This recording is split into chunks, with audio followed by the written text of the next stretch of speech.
నమస్తే, welcome to Prime News on Foresights TV. నేను మీ అవినాష్ జనగామ. బులెటిన్ల ముందుగా హెడ్లైన్స్. కేంద్ర బడ్జెట్పై తెలంగాణ కాంగ్రెస్ నిరసన. రాష్ట్రానికి అన్యాయం జరిగిందని ఆందోళన.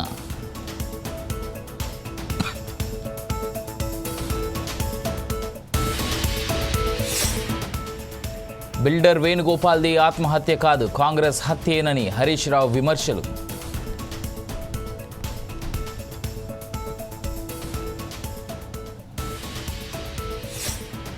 రేవంత్ను ఎర్రగడ్డలో చూపించాలి, కేసీఆర్పై సీఎం వ్యాఖ్యలకు ఆర్ఎస్పీ కౌంటర్.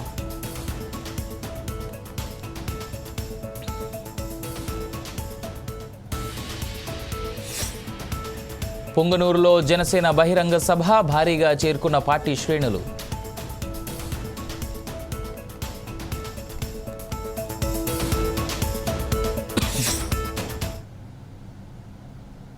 ఢిల్లీ ఎన్నికలు సమీపిస్తున్న వేళ ఎన్నికల ప్రచారం జోరందుకుంది. ఈ నేపథ్యంలో బీజేపీ ఎన్నికల ప్రచారంలో మోదీ పాల్గొన్నారు. ఈసారి ఢిల్లీలో బీజేపీ ప్రభుత్వం ఏర్పాటు కానుందని మోదీ అన్నారు. ఢిల్లీ అంతా ఈసారి బీజేపీ ప్రభుత్వమే అని చెప్పుకుంటున్నారని చెప్పారు. ఆప్ పార్టీ 11 ఏళ్ల ఢిల్లీని నాశనం చేసిందన్నారు. ప్రజలకు సేవ చేసే అవకాశం ఇవ్వాలని కోరారు. ప్రతి సమస్యను పరిష్కరించడానికి ప్రయత్నం చేస్తానని ప్రధాని మోదీ తెలిపారు. ఢిల్లీని అభివృద్ధి చేసే ప్రభుత్వాన్ని కోరుకుంటున్నామని ప్రధాని మోదీ అన్నారు. ప్రస్తుత పరిస్థితుల్లో పొరపాటున కూడా ఆప్ ప్రభుత్వం అధికారంలోకి రాకూడదని తెలిపారు.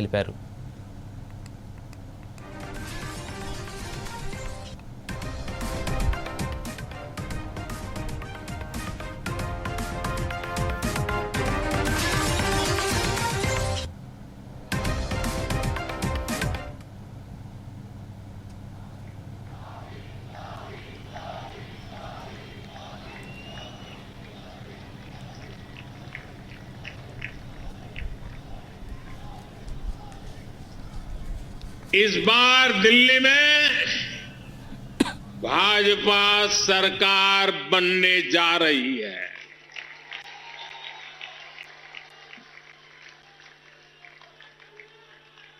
इस बार पूरी दिल्ली कह रही है, अब की बार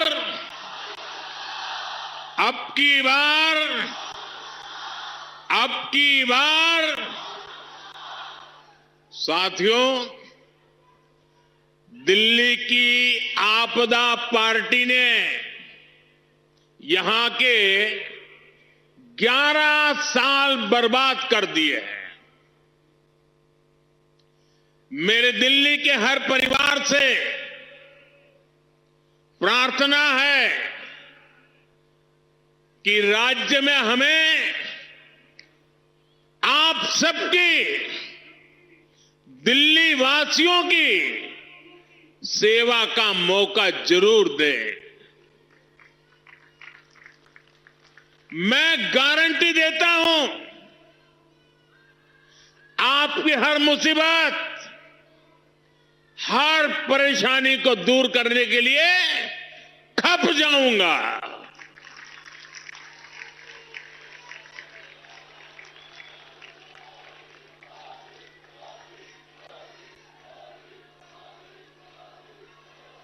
गरीब हो या मिडिल क्लास, हर परिवार का. ట్యాంక్ బండ్పై అంబేద్కర్ విగ్రహం వద్ద నల్ల బ్యాడ్జీలతో కాంగ్రెస్ శ్రేణులు నిరసన చేపట్టారు. కేంద్ర ప్రభుత్వం రాష్ట్రం పట్ల వివక్ష చూపిందని తెలంగాణ పీసీసీ అధ్యక్షుడు మహేష్ కుమార్ గౌడ్ ఆరోపించారు. కేంద్ర బడ్జెట్లో తెలంగాణకు నిధులు ఇవ్వలేదని, పలుమార్లు కేంద్రానికి నివేదికలు ఇచ్చినా పట్టించుకోలేదని విమర్శలు గుప్పించారు. కేంద్ర వివక్షను ప్రజాక్షేత్రంలోనే ఎండగట్టాలన్నారు. కేంద్రంపై పోరాటానికి బీఆర్ఎస్ కూడా కలిసి రావాలని పిలుపునిచ్చారు. అన్ని పార్టీలు ఏకమై కేంద్రంపై ఒత్తిడి తీసుకురావాలన్నారు. ఈ నిరసనలో మంత్రులు సీతక్క, పొన్నం ప్రభాకర్ సహా పలువురు పాల్గొన్నారు. పెద్ద ఎత్తున అభివృద్ధి పరంలో ముందుకు తీసుకొని వెళ్లాల్సిన బాధ్యత కొత్త రాష్ట్రం పైన, బాధ్యత మీ పైన ఉంటుందని చెప్పి వారికి చెప్పినప్పటికీ కూడా ఏదైతే కేంద్ర మంత్రులుగా ఉన్న బండి సంజయ్ గారు, కిషన్ రెడ్డి గారు, మేము తెలంగాణ రాష్ట్రానికి నిధులు తీసుకొని వస్తామని చెప్పి తెలంగాణ ప్రజలకి చెప్పి నమ్మించి మోసం చేసి తెలంగాణ 8 ఎంపీ సీట్లు గెలిచినప్పటికీ కూడా ఈ రోజు తెలంగాణ ప్రస్తావన పోయినసారి బడ్జెట్ లో, ఈసారి బడ్జెట్ లో లేకపోయినా కనీసం నోరు నిలిపలేని ఒక దుస్థితి ఈ రోజు 8 మంది పార్లమెంట్ సభ్యులని. తెలంగాణ ప్రజలందరి పైన మన పైన బాధ్యత ఉంది. తెలంగాణ రాష్ట్రంకి పన్నుల రూపంలో మనము కేంద్ర రాష్ట్రానికి పన్నులు కట్టినప్పటికీ తెలంగాణ రాష్ట్రానికి ఇవ్వాల్సిన నిధులు విమర్శతోటి తెలంగాణ రాష్ట్రం అభివృద్ధి చెందుతూ అనే ఒక ఉద్దేశంతో ఈ రోజు కేంద్ర ప్రభుత్వం వ్యవహరిస్తుంది. ఈ నిరసన కార్యక్రమం ప్రవేశపెట్టిన కేంద్ర ప్రభుత్వం తెలంగాణకు తీవ్ర అన్యాయం చేసింది కాబట్టి తీవ్రమైన చేసింది కాబట్టి ఎన్నో మంత్రులు కేంద్ర మంత్రులుగా ఉండి 6 మంది ఎంపీలుగా ఉండి ఈ తెలంగాణ ప్రజలకు పండిస్తుగా ఇచ్చిన వారికి చీమ కుట్టినట్టు కూడా అయిపోయింది కాబట్టి ఈ రాష్ట్ర ప్రయోజనాలు కావాలని పట్టింది వాళ్ళ స్వార్థ ప్రయోజనానికి ఈ మంత్రులు పనిచేస్తా ఉన్నారు, ఈ ఎంపీలు పనిచేస్తా ఉన్నారు.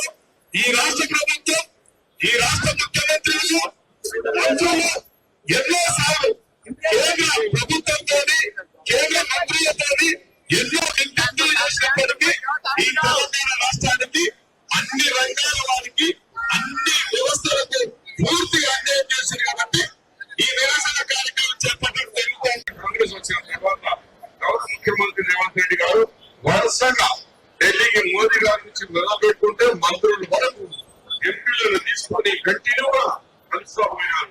అయ్యా మాకు మెట్రో రైలుకు సాయం చేయండి, అయ్యా మాకు డిబులార్ రోడ్కు సాయం చేయండి, మాకు అభివృద్ధి కార్యక్రమాలు మాకు సాయం చేయండి, మా మూసి ప్రాజెక్టు సాయం చేయండి. కానీ వాళ్ళు ఎన్ని ఇవ్వకుండానే వాళ్ళ గ్రామంలోనే తెలంగాణ కాంగ్రెస్ ప్రభుత్వం ఉంది కాబట్టి నెగ్లెక్ట్ చేసినారు.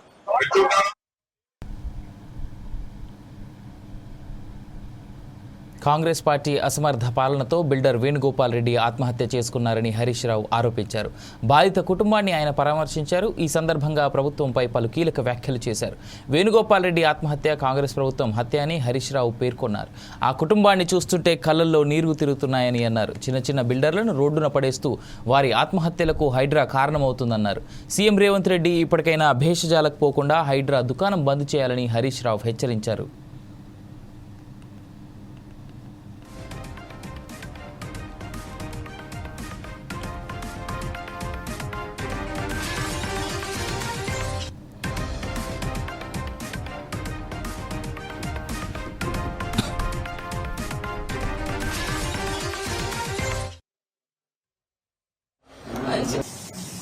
వచ్చి ఆ కుటుంబ సభ్యుల్ని కలిసినప్పుడు వాళ్ళ మాటలు వింటుంటే నిజంగా కళ్ళల్లో నీళ్లు తిరుగుతూ ఉన్నాయి. ఈరోజు వేణుగోపాల్ రెడ్డి ఆత్మహత్య ఒక రకంగా చెప్పాలంటే ఇది కాంగ్రెస్ ప్రభుత్వం యొక్క హత్య. వాళ్ళ వైఫ్ చెప్తా ఉంది పాపం, ఎక్కడ ఏ బ్యాంకుకు వెళ్ళి అప్పు పెట్టినా నువ్వు బిల్డరు నీకు అప్పు ఇవ్వమన్నారట. ఒకప్పుడు బిల్డర్ అంటే లైన్లు కట్టి క్యూలు కట్టి అప్పులు ఇచ్చిన బ్యాంకులు 14 నెలల కాంగ్రెస్ ప్రభుత్వ పరిపాలన పుణ్యమాని బిల్డర్ అంటే అప్పు పుట్టని పరిస్థితి వచ్చింది. భార్య పేరు మీద లోన్ ట్రై చేశారట పాపం. కో అప్లికెంట్గా భర్త పేరుంటే నీ భర్త బిల్డరు నీకు లోన్ ఇయ్యము అన్నారట. ఈ 13 నెలల కాంగ్రెస్ పాలనలో ఒక్క అపార్ట్మెంట్ కూడా అమ్ముడుపోక, బ్యాంకులకు పోతే అప్పు రాక, ఇంకా దిక్కుతోచని పరిస్థితుల్లో పాపం ఆత్మస్థైర్యం కోల్పోయి వేణుగోపాల్ రెడ్డి ఆత్మహత్య చేసుకున్నాడు. నిజంగా యువ బిల్డర్, ఇప్పుడిప్పుడే పైకి వస్తా ఉన్నాడు. 39 సంవత్సరాల వయసు. పాపం 5 సంవత్సరాల చిన్న పాప, పసిపాప ఉంది ఆయనకు. ఆ అమ్మాయి రాత్రంతా నాన్న నాన్న అని నిద్రలో ఏడుస్తూ ఉంది అని ఆ తల్లి రోధిస్తూ ఉంటే హృదయం ద్రవించిపోతా ఉంది. ఇప్పటికైనా రేవంత్ రెడ్డి కళ్ళు తెరవాలి. నిజంగా వాళ్ళ కుటుంబ సభ్యులు మాట్లాడుతూ గొప్ప మాట అన్నారు. మా వాడి ప్రాణం పోయింది, ఇంకా మిగతా ప్రాణాలు పోకముందైనా ఇప్పటికైనా రేవంత్ రెడ్డి కళ్ళు తెరిచి మరిన్ని ప్రాణాలు పోకుండా చూడండి అని ఆ కుటుంబ సభ్యులు మాట్లాడుతూ ఉన్నారు. ఇవాళ రాష్ట్రంలో ఏమైపోయిందంటే 14 నెలల కాంగ్రెస్ పాలనలో రైతుల ఆత్మహత్యలు, చేనేత కార్మికుల ఆత్మహత్యలు, ఆటో డ్రైవర్ల ఆత్మహత్యలు, చివరికి బిల్డర్లు కూడా ఆత్మహత్యలు చేసుకునే పరిస్థితి వచ్చింది. 10 ఏళ్ల సీఎం రేవంత్ రెడ్డిపై బీఆర్ఎస్ నేత RS Praveen Kumar hot comments చేశారు. కేసీఆర్పై రేవంత్ చేసిన వ్యాఖ్యలకు కౌంటర్ అటాక్ చేశారు ఆర్ఎస్పీ. రేవంత్ రెడ్డి మానసిక పరిస్థితి మీద తనకు సీరియస్ డౌట్స్ ఉన్నాయని అన్నారు. తనకే కాదు యావత్ తెలంగాణకు అనుమానాలున్నాయని చెప్పారు. ఆయన ఆలోచనలు, మాటలు, చేతల్లో రోగి లక్షణాలు కనిపిస్తున్నాయని విమర్శించారు. సీఎం బాధ్యతలు ఎవరికైనా తాత్కాలికంగా అప్పచెప్పి వారిని ఎర్రగడ్డలో ఉన్న ఆసుపత్రిలో చేర్పించాలని ప్రవీణ్ కుమార్ అన్నారు. ఎక్స్ వేదికగా ప్రవీణ్ కుమార్ ఈ హాట్ ట్వీట్ చేశారు.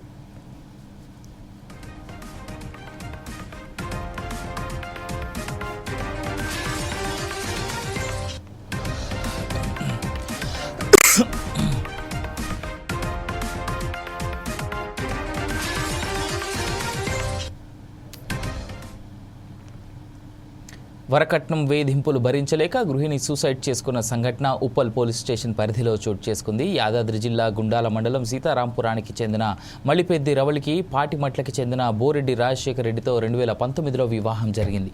ఉప్పల్లోని చిలుకానగర్లో నివాసం ఉంటూ ఇద్దరు ప్రైవేట్ జాబ్ చేస్తూ జీవనం కొనసాగిస్తున్నారు.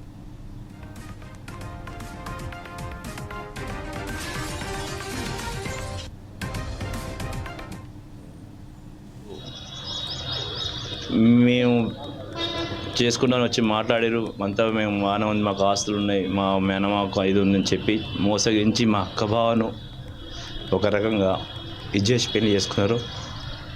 చేసుకున్న తర్వాత 2 నెలల నుంచే టార్చర్ ఆ పిల్లకు. ఏ విధంగా టార్చర్ అంటే అదే టార్చర్ చేసి పటంచెరులో క్రషర్ కంపెనీలో చేసుకుంటూ అక్కడ ఒక 4-5 డేస్ 4 నెలలు అక్కడ పంచాయతీ పెట్టి మాట్లాడి అన్ని చేసి మళ్ళీ ఇక్కడ ఉప్పల్కి వచ్చారు. ఉప్పల్కి వచ్చినాం కూడా మేము ఇంటికి కాకుండా సరే వాళ్ళు పరిష్కారం చేసుకుంటూ ఆగినాం. అక్కడ కూడా పరిష్కారం కాలే. ఒకరోజు నైటు అత్యధికంగా పిల్లని కొట్టడం వల్ల ఆ పిల్ల మధ్యరాత్రి పోలీస్ స్టేషన్కి వచ్చి కాంప్లైంట్ ఇచ్చింది. ఇచ్చినా కూడా సరే మనం కాంప్లైంట్ ఇస్తాం, నా జీవితం అయితే నా పిల్ల రిటర్న్ తీసుకుంది. మళ్ళీ రిటర్న్ తీసుకొని తర్వాత అబ్బాయి వెళ్ళిపోయింది అక్కడికి. వాళ్ళ అమ్మగారింటికి పోయి అక్కడే ఉండి ఒక రకంగా టార్చర్గా ప్రతిరోజు ఒక రకంగా ఫోన్ చేసుకుంటూ మాట్లాడుకుంటూ టార్చర్ చేసుకుంటూ ఆ పిల్ల పోయి స్కూల్లో జాబ్ చేసుకుంటూ ఉండేది. జాబ్ చేసుకుంటూ ఉంటుంటే సరే ఆ అమ్మాయిని కూడా తీసుకుపోయి స్కూల్లో చేసుకొని జాబ్ చేస్తుంటే వాళ్ళు స్కూల్లో ఏమైందంటే ఇప్పుడు మనకు స్కూల్లో సర్టిఫికెట్స్ మ్యాండేటరీ ఆధార్ కార్డు ఏమైనా అడుగుతుంటే ఎక్కడ ఇవ్వలేదు, బర్త్ సర్టిఫికేట్ కూడా ఇవ్వలేదు. ఆ పిల్లని ఎలగొట్టేసి మొత్తానికి స్కూల్కి ఎలగొడితే ఇది పరిష్కారం కాదని చెప్పి పిల్లలు తీసుకుపోయి వాళ్ళ అమ్మ దగ్గర వదిలిపెట్టాక కూడా వాళ్ళకి ఎక్కడ ఆధార్ కార్డులు ఇచ్చి స్కూల్లో పిల్లల్ని పంపమంటే కూడా పంపకపోయేటరకు ఆ పిల్ల మనస్తాపం చెందింది. అందులో చనిపోతున్న ముందు రోజు భర్త వచ్చి 3 గంటల సమయంలో ఆ పిల్లని తీసుకెళ్ళి హైదరాబాద్ తిప్పి ఏం చేసిండో తెలియదు. రాత్రి 9-10 గంటలకు తీసుకొచ్చి అక్కడ వదిలేసినాక 8 గంటల సమయంలో నా ఇంటికి వచ్చి మామయ్య నాకు స్కూల్లో అన్వర్జన్ ఉంది నేను పోవాలని చెప్పి ఇంట్లోకి పోయింది. అదే మధ్యరాత్రి మా బొద్దినికల మందు తాగి ఆయనకు వీడియో కాల్ చేసి చెప్పిందట వాళ్ళ అన్నయ్యకో భార్యకో భర్తకో వాళ్ళ ఆడబిడ్డ భర్తనో లేదంటే చేసుకున్న భర్తనో ఇట్లా ఎవరికొరికి కాల్ చేసింది, వీడియో కాల్ చేసి నేను మందు తాగుతున్నా, నీ బామ్మది అత్యధికంగా తిట్టి నన్ను హింసించిండు కనుక నేను చస్తున్నాను చెప్పితే ఆ పిల్ల చావాలని లేదు ఆక్తలు చెప్పాలంటే నేను ఇవి చేస్తే నాకు పోయి మా అత్త మా మామ ఉంటారు పక్కన, వాళ్ళని నాకు హెల్ప్ చేస్తారు, రేపు కేసు చేస్తారా అని చెప్పి కేసు అయితే అని చెప్పి వాళ్ళు రిజ్ చేసిర్రు. అది వాళ్ళు చేస్తే కనీసం ఫోన్ కూడా చేయలేదు, చెప్పలేదు. పొద్దున కొట్టమిట్ట ఆడుతూ లాస్ట్కి వాళ్ళ అమ్మకు ఒకటే కాలు, అమ్మ నేను సరిపోతున్నా అని వాళ్ళ అమ్మ చేసింది. వాళ్ళ అమ్మ అంతలో మాకు చేసింది, ఆ కాలుతో మళ్ళీ నాకు చేసింది ఇమీడియట్. వీరికి సాత్విక, పునర్విక అనే 2 కుమార్తెలు ఉన్నారు. పెళ్లైన 3 నెలల నుంచి భర్త, అత్త, మామ, ఆడపడుచు వేధింపులు రవలికి ఎక్కువయ్యాయి. దీంతో మనస్తాపానికి గురై పురుగుల మందు తాగి ఆత్మహత్య చేసుకుంది. తన కూతురి భర్త, అత్త, మామ, ఆడపడుచు వరకట్నం వేధింపులు భరించలేకనే తన కూతురు రవలి పురుగుల మందు తాగి ఆత్మహత్య చేసుకుందని మృతురాలి తల్లిదండ్రులు ఉప్పల్ పోలీస్ స్టేషన్లో ఫిర్యాదు చేశారు. మృతదేహాన్ని పోస్టుమార్టం నిమిత్తం గాంధీ ఆసుపత్రికి తరలించారు. కేసు నమోదు చేసి దర్యాప్తు చేస్తున్నామని సిఐ ఎలక్షన్ రెడ్డి తెలిపారు.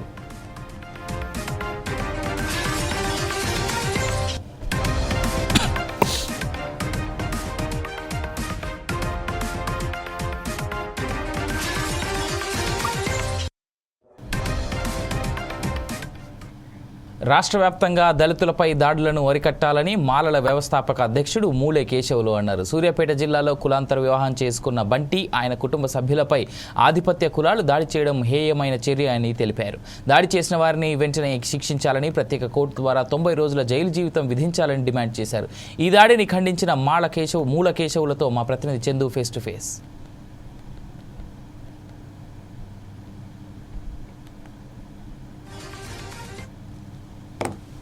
అన్ని జిల్లా కేంద్రంలో కూడా దళిత వర్గాలు ఆరోపణ చేస్తున్నాయి. ప్రస్తుతం కొన్ని రోజుల క్రితం జరిగినటువంటి సూర్యాపేటలో జరిగినటువంటి ఆ దళిత పైన ప్రేమ వివాహం చేసుకున్నారు, కులాంతర వివాహం అని చెప్పేసి అక్కడ ఉన్నటువంటి దళితుల పైన దాడి చేయడం జరిగిందని చెప్పేసి దళిత వర్గాలు అయితే అంటున్నాయి. ప్రస్తుతం మన దగ్గర కొంతమంది దళిత వర్గాల నేతలు ఉన్నారు, మాట్లాడడం అనేది. చెప్పండి ఏంటి ఈ విషయం? నా పేరు మూల కేశవులు, మాలల చైతన్య సమితి రాష్ట్ర వ్యవస్థాపక అధ్యక్షులు. సూర్యాపేట జిల్లాలో దళిత కులానికి చెందినటువంటి బీసీ మహిళ భార్గవి, మాల కులానికి చెందినటువంటి మాలబంటి కృష్ణను 3 ఏళ్ల క్రితం వాళ్ళు ప్రేమించుకొని పెళ్లి వరకు వచ్చింది. అయితే అమ్మాయి కుటుంబ సభ్యులు పెళ్లికి నిరాకరించడంతో కారణం ఏంటంటే అబ్బాయి మాల కులం, వాళ్ళు తక్కువ కులం, మనం ఎక్కువ కులం, తక్కువ కులం పెళ్లి చేసుకుంటే మన ఇజ్జత్ ఉండదు, మన పరువు ఉండదు సమాజంలో అని చెప్పి అమ్మాయిని బలవంతంగా వేరే అబ్బాయికి ఇచ్చి పెళ్లి చేయడానికి ఎంగేజ్మెంట్ కుదించారు. ఆ ఎంగేజ్మెంట్ జరిగితే మా ప్రేమ వ్యవహారం విఫలమవుతుంది, మేము కలిసి ఉండలేము అని చెప్పి ప్రేమించినటువంటి మాల బంటి కృష్ణను ఫోన్ చేసి అతను కలిసి మా అమ్మ వాళ్ళు మన పెళ్లికి నిరాకరిస్తున్నారు, మా కుటుంబ సభ్యులు నిరాకరిస్తున్నారు, మనం ఎక్కడైనా పోయి పెళ్లి చేస్తుందని చెప్పి అమ్మాయి అతనితో మాట్లాడగా తక్షణమే వాళ్ళు పోయి ఆగస్టు 7వ తారీఖున వాళ్ళు కులాంతర వివాహం చేసుకున్నారు. ఆ కులాంతర వివాహం చేసుకున్నటువంటి వీళ్ళను జీవనం గడుపుతుంటే అమ్మాయి వాళ్ళ తరపున కుటుంబ సభ్యులు వాళ్ళ అన్న నవీను, వంశీ, వాళ్ళ నాయనమ్మ బుచ్చమ్మ, ఆ బుచ్చమ్మ అంటే వాళ్ళ నాయనమ్మకు కులం అంటే చాలా మహా పిచ్చంట, క్యాస్ట్ ఫీలింగ్ చాలా ఎక్కువ ఉందంట ఆమెకు.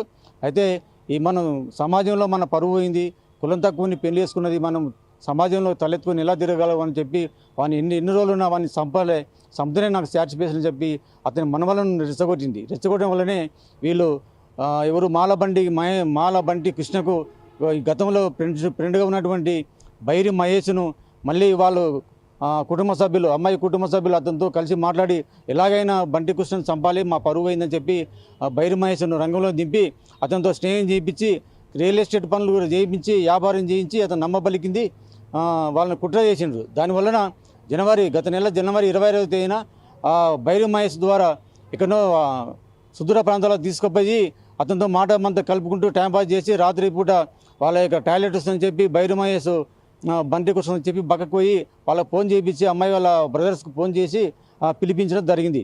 తక్షణం వచ్చిన తర్వాత మాల బంటి కృష్ణను ఎవరైతే బైరి మహేష్ ఉన్నాడో ఆ బైరి మహేష్ అతని స్కూటీ మీద ఉన్నటువంటి బంటి కృష్ణను మెడకు చేసి పట్టుకొని రాండి అని చెప్పి వాళ్ళ అమ్మాయి వాళ్ళ భార్గవి వాళ్ళ బ్రదర్స్ని పిలిపించి అతని తొక్కేసి గొంతు మీద కాలు పెట్టి బాగా గొంతును అంతా ఫ్రాక్చర్ చేసిండ్రు. ఎక్కడ పడితే అక్కడ పిడిగుద్దులు గుద్ది అతన్ని చంపేసి ఘోరంగా చంపినట్టు. దాదాపు అంటే ఒక 5 మంది కలిసిండ్రు. చంపేసి అతని గోంజంలో మూట కట్టి మళ్ళీ ఎక్కడ సూర్యాపేటకు తర్వాత అదేవిధంగా నల్గొండ తిప్పి ఎక్కడ శవాన్ని వేయాలని చెప్పి అక్కడ తిప్పించారు. మనం అంటేనే వాళ్ళు భయపడాలి. మనం ఒకసారి కులాంతర వివాహం చేసుకోవాలనుకున్న వాళ్ళకు భయపడాలి, భయం పుట్టించాలని చెప్పి శవాన్ని మళ్ళీ అక్కడనే వేయాలి, మనమే వెల్లులోకి రావాలని చెప్పి అక్కడ తీసుకుపోయి మళ్ళీ సూర్యాపేటల్ని అక్కడ పిల్లమరి కాడ ఎక్కడ ఉంటే శివాన్ని అక్కడ పడవేయడం జరిగింది. అదేవిధంగా మీరు ప్రభుత్వాన్ని ఏం డిమాండ్ చేస్తారు? మొత్తానికి కులాంతర వివాహాలు చేసుకున్నటువంటి ఇలాంటి జంటలకు రక్షణ కల్పించాలి, ఆ కుటుంబ సభ్యులకు రక్షణ కల్పించాలి.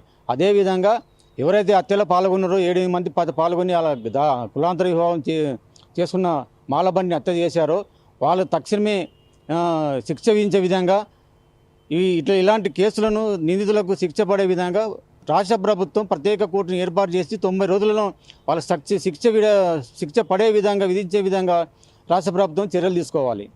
ఇది మొత్తానికి ఏది ఏమైనప్పటికీ కూడా సూర్యాపేటలో జరిగినటువంటి దాడిని రాష్ట్ర వ్యాప్తంగా అన్ని దళిత వర్గాలు కూడా అన్నిటి కూడా ఖండిస్తున్నాయి. మొత్తానికి ఏది ఏమైనప్పటికీ కూడా అక్కడ ఉన్నటువంటి ఏదైతే కులాంతర వివాహాన్ని అడ్డుకొని చేసినటువంటి వ్యక్తులను ఖచ్చితంగా శిక్షించాలి. అదేవిధంగా ప్రత్యేక కోర్టులు ఏర్పాటు చేసి ప్రభుత్వం వారిపైన చర్యలు తీసుకోవాలని వారు డిమాండ్ చేసినటువంటి పరిస్థితి కనబడుతుంది.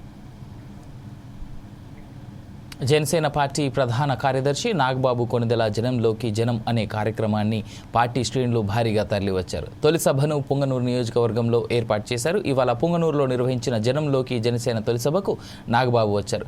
ఈ బహిరంగ సభకు స్థానిక జనసేన నేతలు భారీ ఎత్తున ఏర్పాట్లు చేశారు.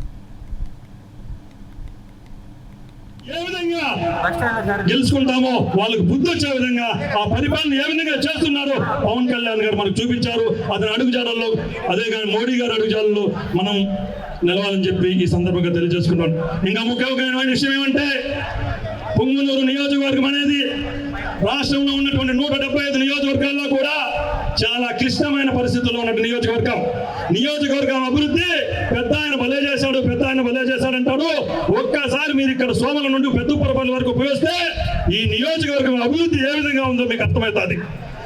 వెళ్ళడానికి రోడ్లు లేవు, బండ్లు వెళ్ళాలంటే అసలు ఎప్పుడు చేరుకుంటామో కూడా తెలీదు.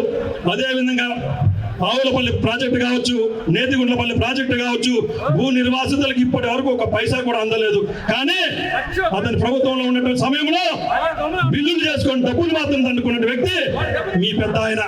ఇటువంటి వాడిని మళ్ళీ రానివచ్చా?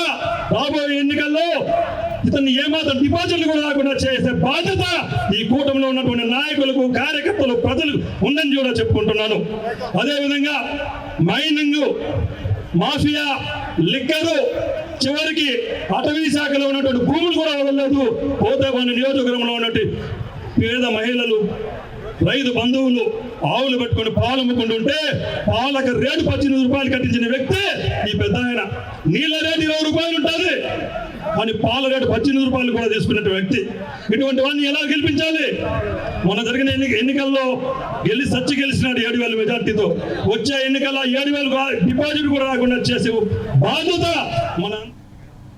శ్రీకాళహస్తిలో హెల్పింగ్ హ్యాండ్ సంస్థ సేవా కార్యక్రమాలు జరిగాయి. హెల్పింగ్ హ్యాండ్ సంస్థ అధినేత మునీర్ భాషా ఈ కార్యక్రమంలో పాల్గొన్నారు. దివ్యాంగులకు నిత్యావసర సరుకులను అందజేశారు. పట్టణంలోని పలువురికి సేవా కార్యక్రమాలతో మేలు జరుగుతుందని రాయలసీమ కళాశాల ప్రిన్సిపల్ అన్నారు.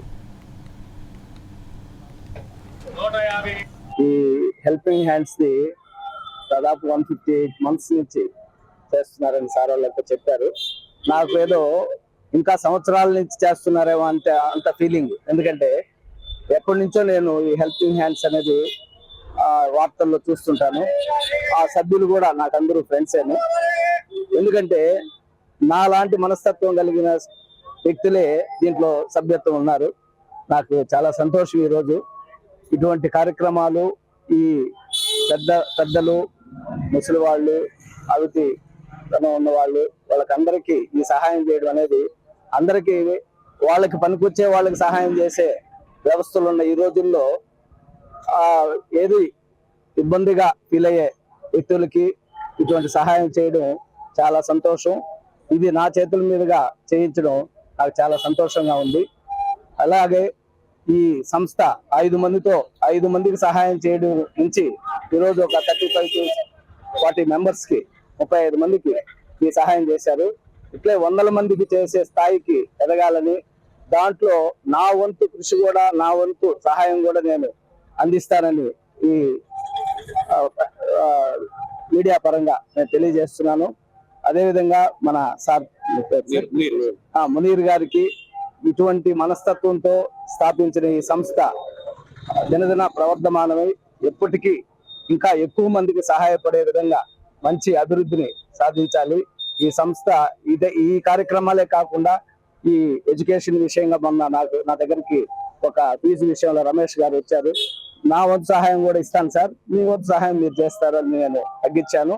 ఇప్పుడు చెప్తున్నాను, ప్రతి సంవత్సరం ఒక 2 విద్యార్థులకి హెల్పింగ్ హ్యాండ్స్ తరఫున రాయలసీమ కాలేజీలో నేను కన్సెషన్ ఇచ్చి చదివిస్తానని మీ అందరికీ తెలియజేస్తున్నాను. మీరు రెఫర్ చేసిన విద్యార్థులకి ఎవ్రీ ఇయర్ ప్రతి సంవత్సరం సంవత్సరంలో ఇంటర్మీడియట్కి నేను కన్సెషన్ అంటే మాక్సిమం కన్సెషన్, మన హెల్పింగ్ హ్యాండ్స్ మీద భారం పడకుండా కన్సెషన్ ఇచ్చే విధంగా మీరు మీ సజెషన్ ప్రకారం నేను అందజేస్తానని కృష్ణా జిల్లా మచిలీపట్నం సముద్ర తీర ప్రాంత గ్రామం సత్రవలపాలెంకు చెందిన మత్స్యకారుడు చేపల వేటకు వెళ్లి గల్లంతయ్యాడు. పెద సుబ్బారావు అనే వ్యక్తి శనివారం సాయంత్రం పడవలో తోటి జాలర్ల బృందంతో వెళ్లి తిరిగి రాలేదు. దీంతో కుటుంబ సభ్యులు తీవ్ర ఆందోళనకు గురవుతున్నారు. పడవ నుంచి సముద్రంలోకి జారిపోయి ఉండవచ్చేమోనని తోటి మత్స్యకారులు అనుమానిస్తున్నారు. శనివారం అర్ధరాత్రి తమ బృందంతో చింత ఏడుకొండల లేకపోవడాన్ని గమనించిన వారు సముద్రంలో గాలింపు చర్యలు చేపట్టారు. మత్స్యకారుడి గల్లంతో గ్రామంలో విషాద ఛాయలు అలుముకున్నాయి.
ఉప్పల్లో భారీ అగ్ని ప్రమాదం జరిగింది. ఉప్పల్ శిల్పారామం సమీపంలోని మెట్రస్ గౌడన్లో ఒక్కసారిగా మంటలు పెద్ద ఎత్తున చెలరేగాయి. పెద్ద ఎత్తున మంటలు వ్యాపించడంతో అందులోని సామాన్లన్నీ మంటల్లో కాలిపోయినట్లు తెలుస్తోంది.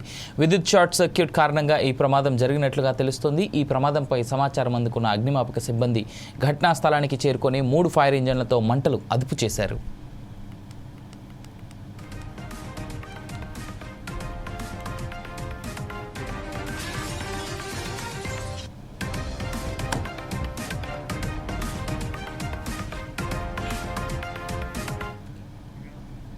ఇవి ఇప్పటివరకు ఉన్న updates. For more details keep watching Foresights TV.